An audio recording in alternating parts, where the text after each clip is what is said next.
오늘 우리가 함께 볼 하나님의 말씀은 사무엘하 17장 23절입니다. 사무엘하 17장 23절 말씀 제가 봉독합니다. 23절입니다. 아히도벨이 자기 계략이 시행되지 못함을 보고 나귀의 안장을 지우고 일어나 고향으로 돌아가 자기 집에 이르러 집을 정리하고 스스로 목매어 죽음에 그의 조상의 묘에 장사되니라. 아멘. 우리는 지금 다윗의 인생 후반부에 대한 이야기를 묵상하고 있습니다. 다윗의 아들 압살롬이 왕이 되기 위하여 다윗에게 반기를 들게 됩니다. 오랫동안 아주 치밀하게 준비했던 반역이었기 때문에 생각보다 순조롭게 진행되었습니다. 다윗은 자기 성을 버리고 도망갔고 압살롬은 비교적 평화롭게 그 자리를 차지한 것입니다. 이런 과정 속에서 압살롬의 주변으로부터 여러 사람이 모여드는데 그중 한 사람이 아히도벨입니다. 아히도벨은 지략이 굉장히 뛰어난 모사였는데 원래는 다윗의 부하였습니다. 그가 얼마나 뛰어난 지략을 가지고 있었는지 사람들은 아히도벨을 보고 하나님께 받은 말씀과 같다고 여길 정도였습니다. 그러니까 하나님께서 가르쳐 주는 지혜처럼 아히도벨의 지혜가 뛰어나다는 것이죠. 내놓는 지략마다 백발백중으로 통했던 모양입니다. 그런데 이렇게 대단한 지략가가 다윗을 배신하고 압살롬 밑으로 들어간 것입니다. 어떻게 보면 그만큼 압살롬의 세력이 강했다라고 할 수 있고 누가 봐도 대세의 흐름을 탔다. 다윗은 기울어지는 별이고 압살롬은 떠오르는 별이다. 이렇게 생각을 해서 넘어간 것일 수 있겠죠. 이렇게 넘어간 아히도벨을 말해주는 대표적인 지략이 두 가지가 있었습니다. 첫째는 압살롬에게 다윗의 후궁과 동침하라고 말한 것입니다. 이것은 일종의 정치적인 행위인데 다윗과 압살롬은 이제 건널 수 없는 강을 건넌 사이라고 온 나라 백성에게 선언하는 것이죠. 이런 일을 통해서 압살롬에게 정치적인 입지를 다질 수 있도록 만들어준 것입니다. 그 다음이 도망치는 다윗을 쫓아가라고 말한 것입니다.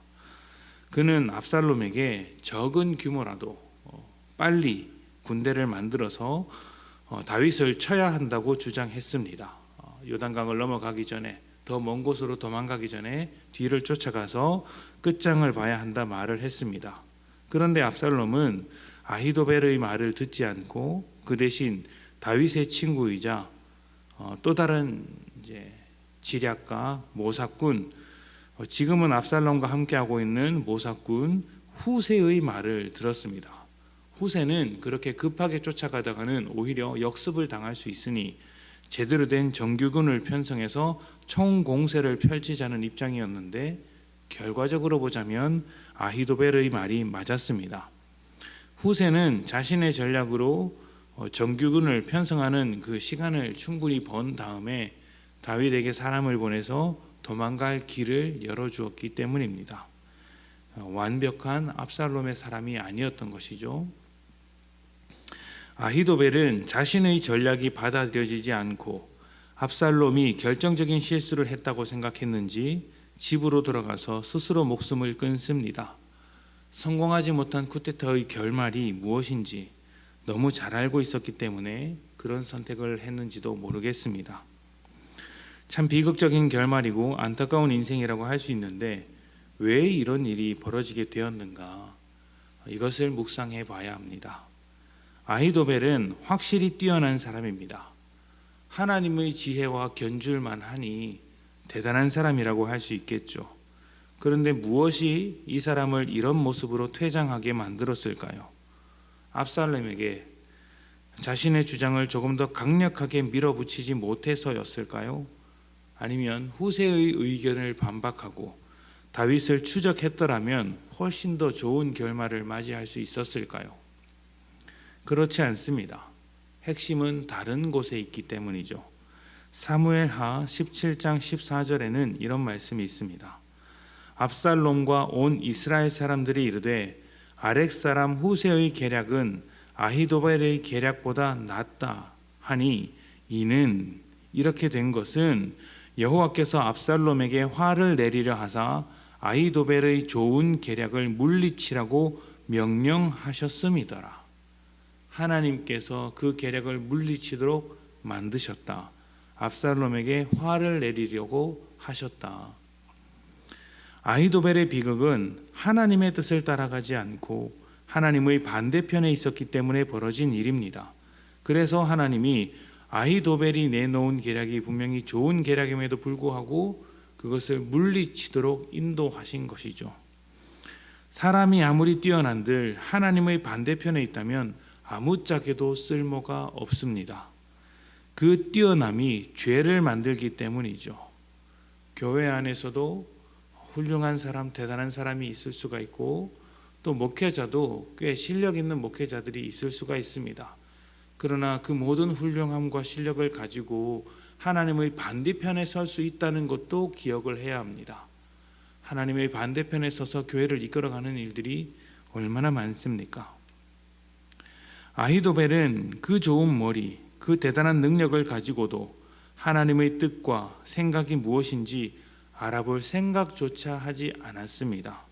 그래서 하나님의 반대편에서 쓸쓸한 결말을 맞이하는 인생이 된 것이죠. 아무리 대단한 사람이라도 하나님과 맞설 수는 없습니다. 조금 더 정확하게 말씀드리자면 하나님과 맞서는 것이야말로 가장 어리석은 일이라고 할 수 있습니다. 왜냐하면 우리가 하나님을 이기지 못해서, 하나님을 꺾지 못해서 이렇게 어리석다 이렇게 말할 수도 있지만, 그것보다 훨씬 더 중요한 것은 하나님의 일하심의 성격 때문입니다. 하나님의 성품 때문이죠. 하나님은 사람을 사랑하시며 사람을 복되게 하시기 위하여 일하시는 분입니다. 그런 하나님의 반대편에 있다는 것은 스스로 죄를 짓겠다는 것이고 스스로 복된 존재가 되는 것을 거절하는 것이기 때문이죠. 하나님은 우리를 위하여 일을 해주시는데 우리가 하나님의 반대편에 있다면 그것은 참 이상한 모양이 아니겠습니까? 굳이 그럴 필요가 있을까 생각이 듭니다. 뛰어난 실력과 능력이 있을지라도 그것을 너무 관실하지 마십시오. 그것을 너무 신뢰하지 마십시오. 그것이 하나님의 반대편에 서는 순간 우리의 인생을 망하게 만드는 지름길이 될 수 있습니다. 우리가 신뢰해야 하는 것은 하나님이죠. 먼저 하나님을 생각하고 하나님의 뜻을 분별하며 하나님의 인도하심을 따라 살아갈 때, 그때가 되어야 우리가 가진 능력도 선하심 아래서 빛나게 되는 것입니다. 하나님의 반대편에 서기보다 하나님과 동행하는 하루가 되셔서 하나님의 은혜와 축복 가운데 충만히 거하시는 복된 하루 되시기를 소망합니다. 함께 기도합니다.